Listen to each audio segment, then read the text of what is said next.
ఇంత దురాగతంగా మీదకి వచ్చారంటే వాళ్ళ మనుషులు ఎమ్మెల్యే మాజీ ఎమ్మెల్యే గారి మనుషులు నాకు ఎదురులేదు, మేమే శాశ్వతంగా ఉంటాం అనుకున్నారు. ఏమైందండి ఇవాళ? ఏమైంది ఇవాళ? మీకు ఒక రోజు వచ్చింది, మీకు మూడింది, మీకు మీ నాయకుడికి మూడింది, మీకు మూడింది. రోడ్డు మీద కూర్చుంటే మేము బయట వేస్తే మా మీద కర్రలతో రాడ్డులతో ఇటుక రాళ్ళు ఏమైపోతామండి మేము. నా పరిస్థితి చూడండి, నేను కదనే మనిషిని, నేను నా మీదకి వచ్చి పడ్డారు వాళ్ళు. నీ కర్మ కాలింది, నీకు మూడింది. నేను గుళ్ళో ఉంటే నన్ను బెదిరించావు, నా ఇంటి చుట్టూ బెదిరించావు, నా ఇంటి 3 సార్లు తిరిగావు. నామినేషన్ వేస్తుంటే నామినేషన్ వేయకుండా నా ఇంటి ముందు కాలు పెట్టి కూర్చున్నావు. ఇన్ని దురాగతాలు చేసావు నువ్వు, మమ్మల్ని ఇన్ని రకాలుగా బాధించావు. ఇందుకు కావాలని గెలిపించాం, బతిమాల్లో మమ్మల్ని నువ్వు. మీరు దాన్ని పదలమాకండి అని చెప్పేసరి పార్టీ కోసం నిన్ను మేము బరాయించాం. నీ పాపం పండింది, నీకు ఇంకా ఇంకా ఇంకా నీకు చాలది, నీకు చాలది, నీకు ఇంకా జరగాల్సిన స్థాయి చాలా ఉంది నీకు. ఇది కక్ష సాధింపు కాదు, ఎవరి కర్మకు వారి బాధ్యులు. నీ కర్మకు నువ్వు బాధ్యులు అవుతున్నావు. నువ్వు అరాచకం నశించాలి, ప్రజాస్వామ్యం విరజల్లాలి. ప్రజాస్వామ్యంలో అందరం ఒకటే. జై టీడీపీ, జై చంద్రబాబు. యాదవులు అంటే నన్ను ఓటైనటానికి వెళ్ళా అన్నీ ఇలా సైకిల్ అదిగో ఇప్పుడున్న సైకిల్ అక్కడ బజార్లో పెడితే పెట్టనీలా జరిగిన స్టోరీ అది. కాకుండా 2 బ్యానర్లు కూడా దాచేసినా కానీ వాళ్ళ మొన్న ఇదేదో ఉట్టి పండుగ అంట, ఇది ఆ పండగకి యాదగడ్డ గారు పుట్టు వేసుకున్నారు, నేను పోలీసు వాళ్ళని తీసుకొచ్చానని. ఇలాంటి తంతులు చేసి మమ్మల్ని ఆర్చేసేసి 40 మంది తిరగబడ్డారు నా మీద. మా మురళి గారు ఉన్నారు, వీళ్ళందరూ చూశారు నన్ను. చూసి వాళ్ళు కూడా వచ్చి ఏంటయ్యా అది తగదా అంటే ఆడన్నారు, ఈసారి పోనీలే, ఛాలెంజ్ చేస్తారు, దమ్ముంటే మొగాడు చూసుకుంటా నా అంతు చూస్తాడంట. గొల్ల ఇంజనీర్ కొడుకు ఛాయ్ అంటారు అతన్ని. ఇటేపుడు మా తొరకోడు ఒకడు ఉన్నాడు, ఆడేం చేశాడు, సైకిల్కి జెండాలు కట్టే సైకిల్ గుద్దితే సైకిల్కి ఊకి ఇరిగిపోయింది. చూపించి అది పుట్టు చూపించి అన్ని చేశాను నేను. అన్ని చేసినా కానీ ఇవాళ ఆంధ్రప్రదేశ్లో నారా చంద్రబాబు గారు నిజాయితీ పరుడు, గొప్ప నాయకుడు ఆయన. ఇవాళ జాతీయ నాయకుడిని ఈ వంశీ గారు అన్నాడు, నీ కొడుకు నీకు పుట్టలేదని అడిగాడు. మరి ఈయన ఎంతకు పుట్టాడు? ఆ మాట కూడా ఉండాలిగా నీకు కూడా. అన్నం తినేటప్పుడు మన చేతి అన్నం తినేటప్పుడు ఆ అన్నం తినే చెయ్యి ఎందుకు తింటున్నామని నువ్వు ఆలోచిస్తే ఇవాళ చంద్రబాబు నాయుడు గారు ఆంధ్రప్రదేశ్లో పుత్తలపల్లి సుందరి కంటే గొప్పాడు చంద్రబాబు నాయుడు గారే. ఇవాళ సుందరి గారి పార్టీ, నేను తెలుగుదేశం కాదు సిపిఎం నాయకుడు. నేను సిపిఎం నుంచి పండిపోయి బయటకు వచ్చాను. నేను 35 సంవత్సరాలు అయింది నేను వచ్చి తెలుగుదేశంలోకి వచ్చి. జెండా కట్టుకొని ఏమంటే జెండా అందరూ వీళ్ళందరూ జెండా కట్టుకొని ఎవరికన్నా ఎవరో నటించారు. నేను డరవాలా? ఎందుకు డరవాలా? నీకు నీ సొమ్ము తింటాను నేను డరవాలా అని తిరిగా, నీ మేసం ఉంటే మొగాడి మేలే తిరిగా. ఇవాళ వరకు నేను కూడా ఎవరికి తలకాయ ఉంచాలి, ఎవరి దగ్గర కూడా రూపాయి తీసుకొని ఒకటేలా. ఏ నాయకులన్నా కనుక్కోండి, మా కమ్యూనిస్టుల నాయకులు ఒకడు ఆయన అన్నాడు, వాళ్ళు డబ్బు కాసిపడి తెలుగుదేశానికి వాళ్ళే గడ్డి పెట్టారు, వాళ్ళకి ఊళ్ళకి అక్కడ కూడా డబ్బులు తీసుకోలేదు రాడు అని చెప్పారు.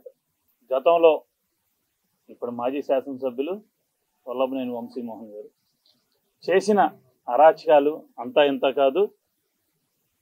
దాదాపుగా 2019 ఎన్నికలు అయిన తర్వాత కాడి నుంచి ఆయన ఎప్పుడైతే వైసీపీ గూట్లో చేరారో ఆ రోజు నుంచి కూడా టీడీపీ కార్యకర్తలని, మహిళలను కానీ, జెంట్స్ని కానీ, వృద్ధులను కానీ అనేక రీత్యా, ఎందుకంటే వాళ్ళ వృత్తి విధానాల మీద, వారి ఆర్థికపరమైన విధానాల మీద కానీ, అలాగే వాళ్ళ మానసికంగా, శారీరకంగా చాలా ఇబ్బంది పెడుతూ, ఆ క్రమంలోనే బచ్చుల అర్జున్ గారు, మా ఎమ్మెల్సీ బచ్చుల అర్జున్ గారు, కీర్తిశేషులు వారు అనారోగ్య సమస్యతో హాస్పిటల్ బెడ్ మీద ఉన్నప్పుడు అల్లరి మూకలతో ఆ రోజు ఉదయం మా కళ్ళకు కట్టినట్టు కనబడుతుంది. ఇప్పుడు కూడా మేము మర్చిపోలేని సంఘటన ఏంటంటే, మాకు ఊహ తెలిసిన కాడి నుంచి గన్నవరం నియోజకవర్గంలో అలాంటి సంఘటన ఎప్పుడూ కూడా మా కళ్ళ ముందు కనబడలేదు, మేము చూడలేదు కూడా. నేను చూస్తున్న చిన్న పిల్లల కాడి నుంచి పెద్దవాళ్ళు, వృద్ధుల వరకు కూడా ఆ రోజు భయకంపితులై అసలు గన్నవరంలో ఏం జరిగిపోతుంది, అసలు ఈ గన్నవరం వదిలేసి వెళ్ళిపోవాలా అన్న తట్టుగా ఈ గన్నవరం ఆ రోజు దద్దరిల్లిపోయింది ఈ అరాచకానికి.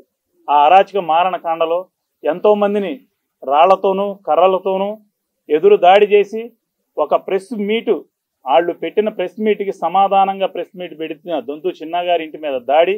ఆ దాడికి ఏంటని చెప్పేసి వెళ్ళి పోలీసుల దగ్గరికి వెళ్ళిన క్రమంలో ఆ దేవాలయంలాగా చూసుకుంటున్న మా టీడీపీ ఆఫీస్ కార్యాలయంపై దాడి చేసి ఆ లోనున్న స్టాఫ్ని బెదిరించి వాళ్ళని బయటికి లాక్కొచ్చి అక్కడున్న అప్పటికప్పుడున్న సిబ్బందితో సహా లోనున్న కుర్రాళ్ళందరిని బయటికి లాక్కొచ్చి పోలీసుల సహాయంతో ఆ రోజు నువ్వు అధికార దుర్వినియోగం చేసి ప్రజాస్వామ్యాన్ని కాలరాసి ఆ రోజు ప్రతి ఒక్క నువ్వు ఎన్నైతే చేయాలో ఆ రోజు అన్ని రావణ కాష్టం అంతా చేసావు. నువ్వు దహనకాండ చేసావు. నడి రోడ్డు మీద కూర్చున్న టీడీపీ కార్యకర్తలను, నాయకులని, మహిళలను కూడా చూడకుండా మూకలతో, అల్లరి మూకలతో వాళ్ళకి గంజాయి ఇచ్చి, బ్లేడ్ బ్యాచ్తో మందు కొట్టించి వాళ్ళందరినీ నువ్వు పక్కా ప్లాన్తో ఒక దొడ్డిలో ముందు రోజే తీసుకొచ్చి వాళ్ళందరిని కూర్చోబెట్టి ఆ రోజు మధ్యాహ్నం దాడి చేయించడం, ఆ దాడి చేయించిన పరిణామమే నువ్వు చేసిన కర్మానికే ప్రతిఫలంగా ఈరోజు నిన్ను అరెస్ట్ చేయడం. ఎటువంటి అన్యాయం లేదు, ఎటువంటి ఇబ్బంది లేదు. ఇలాంటి ఈ పరిణామం రానున్న ప్రతి ఒక్క నాయకుడికి కూడా కనువిప్పు కలుగుతుంది. ఎందుకంటే ఈ ప్రజాస్వామ్య పరిపాలనలో ఏదో ఒక రోజు తనదంటూ ఒక రోజు ఉంటుంది. ఆ రోజున కంపల్సరీ ఇది చెప్పుకోవాలి, సమాధానం చెప్పుకోవాలి ప్రతి మనిషికి. నిన్ను గెలిపించిన పాపానికి ప్రతి నియోజకవర్గంలో ప్రతి గ్రామం తిరిగి తిరిగి నిన్ను గెలిపించుకున్న పాపానికి మేమే తన్నులు తిని, మేమే ఇళ్ళు వదిలేసి పెళ్ళాం పిల్లలతో బయటికి వెళ్ళి ఎటో దాక్కోవాల్సిన పరిస్థితి మాకు కల్పించావు నువ్వు. కనీసం ఆడపిల్లలే వీళ్ళ మీద కేసులు పెడతాం ఎందుకు అని కూడా ఆలోచించకుండా చాలామంది మహిళల మీద కేసు పెట్టావు. ఎస్సీ ఎస్టీ కేసులు అంటూ ఎస్సీల మీదే ఎస్సీ ఎస్టీ కేసులు పెడతాం అనేది కూడా నీ దగ్గర మేము తెలుసుకున్నాము. అలాగే చాలా మందిని కూడా ఊర్లో వెళ్ళిపోయేలా బెదిరించి చాలా రాక్షసత్వానికి చేసావు. నీతో పాటు ఉన్న నీ వెనకమాల ఉన్న మూక పెట్రోల్ ప్యాకెట్లు, కర్రలు తీసుకొని గ్రామాల్లో అలజడి సృష్టించడం మీరు మర్చిపోయినా కూడా మేమెవరూ మర్చిపోలేదు. కానీ మా నాయకులు అటు నారా చంద్రబాబు నాయుడు గారు కానీ, అలాగే డిప్యూటీ సీఎం పవన్ కళ్యాణ్ గారు కానీ, నారా లోకేష్ గారు కానీ, అలాగే మా శాసనసభ్యులు మన వైవిఆర్ గారు కానీ మాకిచ్చిన ఒకే ఒక్క మాట కోసం మేమందరం కట్టుబడి శాంతియుతంగా వెళ్దాము, మన రాష్ట్రాన్ని అభివృద్ధి చేసుకుందాం, మన నియోజకవర్గాన్ని అభివృద్ధి చేసుకుందాం అనే ఒకే ఒక్క మాటతో మేమందరం కూడా సైలెంట్గా ఉండటం జరిగింది. లేదంటే కనుక ఈ నియోజకవర్గమే కాదు రాష్ట్రం అంతటా మీరు ఎవరెవరి మీద దాడులు చేశారో వాళ్ళందరితో ఈ పార్టీకి తెలుగుదేశం కార్యకర్తలు ప్రతి ఒక్కరు కూడా మీ పని పట్టేవాళ్ళు. కానీ ప్రతి ఒక్కరు కూడా వాళ్ళ మాటకు బట్టే మేమందరం సైలెంట్గా ఉండటం అయింది. మా సైలెంట్ దాన్ని మీరందరూ చేతగానితనంగా తీసుకొని మీరు తొడలు కొడుతూ జబ్బలు జరుస్తూ చూశారా అంటూ మా ఎదురుగానే మీరు తిరుగుతూ మమ్మల్ని కించపరిచి మాట్లాడుతూ మమ్మల్ని ఇన్సల్ట్ చేస్తూ చేశారు. దానికి పరిణామమే ఈరోజు బోనులో చిక్కుకున్నారు. ఈ బోనులో చిక్కుకున్నాక ఎవరైతే తొడలు కొట్టారో, జబ్బలు చరిచారో, అరుగుల మీద కూర్చొని మాట్లాడారో ఇప్పుడు రండి మాట్లాడతాకి. చావలేదు, చంద్రబాబు చేయలేరు, వెంకట్రావు గారు చేయలేదు అని చెప్పేసి జబ్బల ధరిచిన ప్రతి ఒక్కడికి ఇది సమాధానం. ఎందుకంటే మేము అశాంతిని రేకెత్తదలుచుకోవాలా, అశాంతి చేసిన వాళ్ళనే అరెస్ట్ చేశాం. ఇక్కడ నియోజకవర్గంలో శాంతిని పుచ్చలపల్లి సుందరయ్య గారు ఇక్కడ ప్రాతినిధ్యం వహించిన నియోజకవర్గం. అందుకనే ఈ నియోజకవర్గాన్ని అభివృద్ధి పరచుకోవాలి, శాంతియుతంగా ఉండాలనే కాంక్షతో మా నియోజకవర్గ ఎమ్మెల్యే గారు వైవిఆర్ గారు కానీ, అలాగే మాకు నారా చంద్రబాబు నాయుడు గారు కానీ మాకు చెప్పిన మాటతోనే కనుసన్నల్లోనే మేమందరం కూడా సైలెంట్గా ఉన్నాం.